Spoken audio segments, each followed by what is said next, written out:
Hello friends, మన ఇండియాలో ఉన్న లేడీస్ అంటే ఆడవాళ్ళు ఒక 20-30 సంవత్సరాల నుంచి తీసుకున్నట్లయితే వాళ్ళు గల్ఫ్ కంట్రీస్కి వెళ్ళి వర్క్ చేస్తుంటారన్నమాట. అంటే చిన్నపిల్లలను చూసుకోవటానికి, లేకపోతే ఓల్డ్ పీపుల్ చూసుకోవటానికి, ఇంకా ఇంట్లో పని చేయటానికి అని చెప్పేసి ఎక్కువగా గల్ఫ్ కంట్రీస్ వెళ్తుంటారు. అంటే దుబాయ్ కానీ, లేకపోతే కువైట్ కానీ, అక్కడ ఉన్న ఓమెన్ అని, ఇంకా షార్జా అని, ఇట్లా గల్ఫ్ కంట్రీస్లో పనిచేయడానికి ఎక్కువ మంది వెళ్తుంటారనమాట. అంటే వాళ్ళు ఎట్లా వెళ్తుంటారంటే ఏజెంట్ల ద్వారా అక్కడికి వెళ్తారు. సో వాళ్ళకి ఏంటంటే ఏజెంట్ అనేవాడు నెలకింత అని ఇస్తుంటాడు. అంటే ఏజెంటు వాళ్ళ దగ్గర, ఓనర్స్ దగ్గర సపోజ్ ఒక 40,000 వస్తే వాడేం చేస్తాడంటే 20,000 ఏజెంట్ తీసుకొని 20,000 ఈ పనికి వెళ్ళే వాళ్ళకి ఇస్తుంటాడు అనమాట. జనరల్గా జరిగేది అది. కాకపోతే ఏంటంటే గల్ఫ్ కంట్రీస్లో ఒక 100 మంది వెళ్ళి పనిచేస్తుంటే అందులో 90 మందికి ఎలా ఉందంటే అక్కడంతా కూడా వర్క్ అనేది నరకంగా ఉంది. అంటే వాళ్ళు ఇక్కడి నుంచి తీసుకెళ్ళేటప్పుడు ఏం చెబుతుంటారంటే ఏజెంట్లు అక్కడ ఏదో పిల్లలు చూసుకోవడానికి, లేకపోతే ఇంట్లో వంట పని చేయడానికి, లేకపోతే ఓల్డ్ పీపుల్ చూసుకోవడానికి అని చెప్పి తీసుకెళ్తుంటారు. కానీ అక్కడికి వెళ్ళిన తర్వాత ఏంటంటే వాళ్ళని, లేడీస్ని ఏంటంటే హింస పెడుతుంటారు అనమాట. అంటే వాళ్ళని రకరకాల పనులు చేయించటము, ఇంకా ఒకవేళ ఏదైనా పని చేయకపోయినా కొట్టటము, లేకపోతే బయటికి ఈడ్చేయటము, ఇట్లా అన్నీ చేస్తుంటారు. అంటే కొంతమందినేమో ఎడారుల్లో తీసుకుపోయి ఏదైనా ఒంట్లు కాపీయటానికి అక్కడ తీసుకుపోయి కూడా పని చేపిస్తుంటారు అనమాట. అంటే ఎవరు మనుషులు లేని ప్రదేశాల్లో కూడా ఎడారిలో వదిలేస్తుంటారు. మళ్ళీ వాళ్ళు ఏంటంటే ఇండియాకి తిరిగి వస్తారని చెప్పేసి వాళ్ళ పాస్పోర్ట్లను తీసుకొని వాళ్ళ దగ్గర ఉంచుకొని వాళ్ళు ఏంటంటే ఎక్కువ హింస పెడుతుంటారు. సో అవి ఈ మధ్యకాలంలో చూసుకున్నట్లయితే గత 5-6 సంవత్సరాల నుంచి ఇలాంటి కేసులు ఎక్కువ వచ్చినాయి అనమాట ఇండియాలో. అంటే అక్కడ తీసుకెళ్ళి పనికని తీసుకుపోయి వాళ్ళని హింస పెట్టడం ఇట్లా జరుగుతుంది.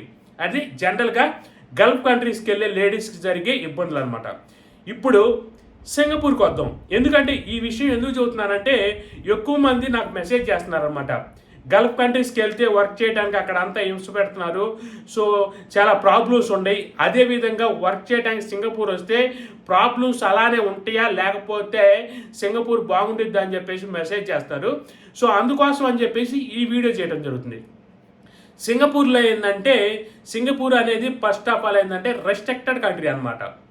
దానివల్ల ఏంటంటే అక్కడికి వచ్చి ఎవరైనా పనిచేసే వాళ్ళని ఏదన్నా అన్నా, లేకపోతే హింస పెట్టినా, చిన్న మాట అన్నా కానీ వాళ్ళు వెళ్ళి కానీ గవర్నమెంట్కి కంప్లైంట్ ఇస్తే అన్నోళ్ళని, వాళ్ళని తీసుకొచ్చిన ఏజెంట్ని మొత్తం కూడా జైల్లో పెడతారన్నమాట. సో అందువల్ల ఏంటంటే సింగపూర్లో ఎవరైనా వర్క్ చేయడానికి వస్తే వాళ్ళు చాలా సేఫ్గా ఉంటారు. సో ఇప్పుడు ఇక్కడ నుంచి, ఇండియా నుంచి సింగపూర్కి రావడానికి అసలే నాన్ ఐటీ జాబ్ వాళ్ళు ఇలా పనిచేయడానికి వచ్చే వాళ్ళకి కావాల్సిన వీసా గురించి మాట్లాడుకుందాం. సో వీళ్ళకి వీసా ఏంటంటే వర్క్ పర్మిట్ అనే వీసా ఇస్తారనమాట సింగపూర్ వచ్చి పనిచేయడానికి. సో ఆ వీసా ఎవరు ప్రొవైడ్ చేస్తారంటే కొన్ని ఏజెన్సీ ఉంటాయి అనమాట, ప్రైవేట్ ఏజెన్సీస్. వాళ్ళు ఏం చేస్తారంటే ఇక్కడ వాళ్ళని అక్కడ తీసుకొచ్చేసి అక్కడ ఎవరికైతే పని అవసరమో వాళ్ళు ఏంటంటే అక్కడ పనికి పెడుతుంటారు. సో వాళ్ళు ఇచ్చే ఏంటంటే వాళ్ళు క్లయింట్స్ దగ్గర తీసుకునే, సపోజ్ క్లయింట్ ఒక 50,000 ఇచ్చారనుకో ఆ పని చేసే వాళ్ళకి, దాంట్లో ఏజెంట్ ఒక 20,000 తీసుకొని 30,000 ఏంటంటే ఈ పని చేసే వాళ్ళకి ఇస్తుంటారు అనమాట. జనరల్గా జరిగేది అది. సో వీసా అనేది ఆ ఏజెన్సీ ప్రొవైడ్ చేసింది. కొంతమంది ఏం చేస్తారంటే కొంతమంది ఎవరైతే పని కావాలో వాళ్ళే వీసాలు వేస్తారనమాట. కాకపోతే ఏంటంటే అది కొంచెం ప్రాసెస్ అనేది కొంచెం కష్టంగా ఉండేది కాబట్టి ఆ ప్రాసెస్ ఎవరికి వాళ్ళు పెట్టుకోలేక ఏజెన్సీ నుంచి ఎక్కువ మందిని తీసుకుంటుంటారు. సో వీళ్ళు ఇక్కడ నుంచి వచ్చిన వాళ్ళు ఏంటంటే అక్కడ ఎలాంటి టైప్ ఆఫ్ వర్క్ ఉంటుందంటే ఫస్ట్ మెయిన్గా తీసుకోవాల్సింది ఇంట్లో పిల్లలు చూసుకోవడానికి, లేకపోతే ఓల్డ్ పీపుల్ చూసుకోవడానికి, ఇంకా ఏంటంటే ఇంట్లో పని చేయడానికి ఎక్కువ మంది మన ఇండియన్స్ని తీసుకొస్తారనమాట. సో వాళ్ళు ఏం చేస్తారంటే ఫర్ ఎగ్జాంపుల్ ఇప్పుడు మన ఆంధ్ర వాళ్ళు ఉన్నారనుకో, అక్కడికి వెళ్ళి వైఫ్ అండ్ హస్బెండ్ ఇద్దరు వర్క్ చేస్తున్నారనుకో, అంటే సింగపూర్లో ఏంటంటే ఐటీ జాబ్స్లో వైఫ్, ఇప్పుడు ఫర్ ఎగ్జాంపుల్ హస్బెండ్కి జాబ్ వచ్చి అక్కడికి వెళ్ళాడు, వైఫ్ కూడా ఇక్కడ వర్క్ చేస్తుంది అనుకో, సో వైఫ్ కూడా అక్కడ షిఫ్ట్ అయ్యి అక్కడ వర్క్ చేయడానికి పర్మిట్ ఉంటుంది అనమాట. వెంటనే జాబ్ చెక్ చేసుకొని జాబ్ వస్తే ఇద్దరు వర్క్ చేస్తారు అనమాట. ఇప్పుడు యూఎస్లో చూసుకున్నాం అనుకో, యూఎస్లో ఏంటంటే వెంటనే జాబ్ చేయడానికి వైఫ్కి పర్మిషన్ ఉండదు. వాళ్ళు అక్కడికి వెళ్ళిన తర్వాత 2 సంవత్సరాల తర్వాత ఏంటంటే వాళ్ళకి జాబ్ చేసుకునే పర్మిషన్ వచ్చింది, అప్పుడు వాళ్ళు జాబ్ చేస్తుంటారు. వాళ్ళు ఏం చేస్తారంటే యూఎస్లో ఉండేవాళ్ళు ఏదైనా పిల్లలు చూసుకోవాలన్నా ఇంట్లో ఏదైనా పని వాళ్ళ కావాలన్నా కానీ వాళ్ళు ఇక్కడ నుంచి వాళ్ళ పేరెంట్స్లో ఎవరో ఒకరు తీసుకెళ్తారు వాళ్ళ రిలేటివ్స్ని అక్కడికి. సో వాళ్ళు తీసుకెళ్ళినా అక్కడ ఏంటంటే 6 months ఉండటానికి పర్మిషన్ ఉంటుంది. కానీ సింగపూర్లో ఏంటంటే పేరెంట్స్ని తీసుకొచ్చుకున్నా కానీ వాళ్ళకి ఏంటంటే 1 నెల మాత్రమే ఉండటానికి పర్మిషన్ ఉంటుంది. తర్వాత ఏంటంటే ఎక్స్టెన్షన్ అప్లై చేసినా కానీ 2 months ఉండి అక్కడ ఉండొచ్చు. 2 months తర్వాత ఏంటంటే వాళ్ళు రిటర్న్ ఇండియాకి రావాలన్నమాట. సో అందువల్ల ఏం చేస్తారంటే సింగపూర్లో ఉండే ఇద్దరు జాబ్ చేసేవాళ్ళు ఏం చేస్తారంటే ఎక్కువ మంది పేరెంట్స్ని తీసుకొస్తే ప్రతి నెలకో లేకపోతే 2 నెలలకో వాళ్ళు మళ్ళీ రిటర్న్ పంపించి మళ్ళీ తీసుకొచ్చుకోవాలి అని చెప్పేసి ఎక్కువ మంది పని వాళ్ళని పెట్టుకుంటారనమాట. ఆ పని వాళ్ళని ఎవరిని పెట్టుకుంటారంటే ఇప్పుడు ఫర్ ఎగ్జాంపుల్ ఇప్పుడు తెలుగు వాళ్ళు ఉన్నారనుకో, ఇక్కడ తెలుగు హెల్పర్నే పెట్టుకుంటారు. హెల్పర్ అంటే పని చేసేవాళ్ళు అనమాట. సో వాళ్ళు ఏం చేస్తారంటే ఈ హెల్పర్ని ఎందుకో ఒక $650 నుంచి ఒక $800 దాకా ప్రజెంట్ ఇస్తున్నారనమాట. సో వాళ్ళని ఏంటంటే ఇక్కడ ఇండియా నుంచి తీసుకొచ్చి అక్కడ వాళ్ళ పిల్లల్ని చూసుకోవటానికి వాళ్ళ ఇంట్లో పనికి మాత్రమే యూజ్ చేసుకుంటుంటారు. సో కనీసం వాళ్ళని ఒక మాట కూడా అనరు అనమాట పని వాళ్ళని. ఇంకొకటి ఏంటంటే ఈ పని వాళ్ళకి శాలరీ కాకుండా వాళ్ళకి కావాల్సిన ఫుడ్ కూడా ఏంటంటే వాళ్ళ ఇంట్లో వాళ్ళు తినే ఫుడ్డే వాళ్ళ పని ఆమెకు కూడా పెడతారన్నమాట వచ్చిన పని ఆమెకి. ఇంకొకటి ఏంటంటే బెడ్ ఉండటానికి ఒక సపరేట్ రూమ్ ఇస్తారన్నమాట సింగపూర్లో పని వాళ్ళకి కూడా. అంటే మన ఇంట్లో సపోజ్ ఇప్పుడు 4 ఉన్నారనుకో, వాళ్ళు ఒక 3 బెడ్రూమ్ తీసుకున్నారనుకో, ఫ్యామిలీ ఇద్దరు జాబ్ చేస్తా, వాళ్ళకి ఒక 2 పిల్లలు ఉన్నారనుకో, వాళ్ళు ఏం చేస్తారంటే వాళ్ళకి ఒక 2 రూమ్లు ఉంచుకొని పనానికి ఒక రూమ్ ఇస్తారు.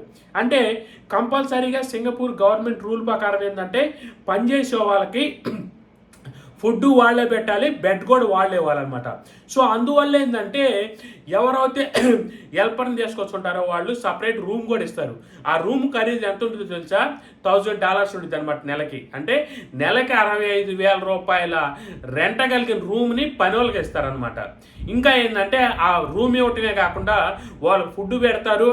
ఇంకా వాళ్ళకి నెలకు వచ్చే వాళ్ళకి $650 నుంచి $800 దాకా శాలరీ కూడా ఇస్తారనమాట. అంటే సుమారు 30,000 నుంచి 40,000 రూపాయల శాలరీ కూడా పని వాళ్ళకి ఇస్తారనమాట. ఇంకొకటి ఏంటంటే వీళ్ళకి ఇప్పుడు సపోజ్ వీక్లో సాఫ్ట్వేర్ హౌస్కి 2 రోజులు సెలవు ఉంటుంది. సో పేరెంట్స్ 2 రోజులు ఇంటిగా ఉంటారు కాబట్టి పిల్లల్ని ఎక్కువగా చూసుకోవాల్సిన అవసరం లేదు వాళ్ళకి. వాళ్ళు ఇంట్లో పని చేస్తారు, పిల్లల్ని ఎప్పుడో కాసేపు చూసుకుంటారు. ఇంకొకటి ఏంటంటే సండే కంపల్సరీగా అక్కడ వర్క్ చేసే హెల్పర్స్కి సెలవు ఇవ్వాలన్నమాట. అంటే వాళ్ళు ఏదైనా బయటికి వెళ్ళి ఏదైనా విజిటింగ్ ప్లేస్ చూసి రావడానికి కానీ లేకపోతే వాళ్ళు రెస్ట్ తీసుకోవడానికి కానీ వారానికి 1 రోజు సెలవు ఇస్తారన్నమాట వాళ్ళకి. సో వాళ్ళు కొంతమంది అట్లా వర్క్ చేస్తుంటారు. అంటే వాళ్ళు ఎట్లా ఉండాలంటే 23 సంవత్సరాల నుంచి 50 సంవత్సరాల లోపు వాళ్ళని సింగపూర్ గవర్నమెంట్ అలౌ చేసింది అనమాట. సో ఇది ఇంకొకటి ఏంటంటే కొంతమంది అంటే ఇలా హెల్పర్గా వర్క్ చేయకుండా కొంతమంది ఏం చేస్తుంటారంటే అపార్ట్మెంట్ దగ్గర వాచ్మెన్గా పనిచేస్తుంటారు అనమాట. అంటే ఏదైనా కొంచెం ఏజ్ ఎక్కువైన వాళ్ళు అంటే 35-40 years ఉన్న లేడీస్ ఏం చేస్తారంటే వాళ్ళు పిల్లల్ని చూసుకోవటం ఇంట్లో పని చేయటం వాళ్ళకి వల్ల కాదు కాబట్టి వాళ్ళు ఏం చేస్తుంటారంటే అపార్ట్మెంట్ దగ్గర వాచ్మెన్ అనుకోనో లేకపోతే అపార్ట్మెంట్ దగ్గర క్లీన్ చేయటానికో అట్లా పనిచేసేవాళ్ళు కొంతమంది ఉంటారన్నమాట. సో అది అంటే లేడీస్ ఎక్కువగా చేసే వర్క్ అక్కడ అది. ఇంకొకటి ఏంటంటే కొంతమంది సూపర్ మార్కెట్లో పనిచేయడానికి కూడా ఇక్కడ ఇండియా నుంచి తెప్పించుకుంటారన్నమాట. సో సూపర్ మార్కెట్లో అన్నీ సర్దటం కానీ ఇంకా ఏదైనా ఎవరైనా కస్టమర్స్ వచ్చినప్పుడు వాళ్ళకి కావాల్సినవి చూపించడం కానీ ఇలాంటి వర్కర్స్ కూడా ఏంటంటే ఎస్పెషల్లీ ఇండియాలో ఉండే లేడీస్ని తీసుకొచ్చి అక్కడ వర్క్ చేయించుకుంటారన్నమాట.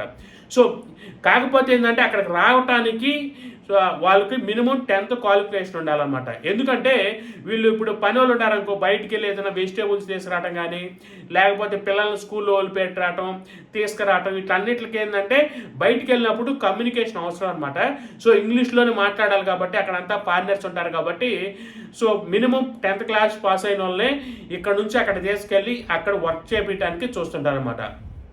వీళ్ళేంటంటే ఇంకా కొంతమంది సూపర్ మార్కెట్లే కాకుండా బయట ఏదన్నా కంపెనీల్లో కానీ ఏదైనా చిన్న చిన్న జాబ్స్ ఉంటాయి అనమాట. కంపెనీల్లో కూడా ఏంటంటే కంపెనీల లోపల క్లీన్ చేయటము, బాత్రూమ్ క్లీన్ చేయటము వీటికి కూడా కొంతమందిని ఇండియా నుంచి లేడీస్ని తీసుకొస్తుంటారు.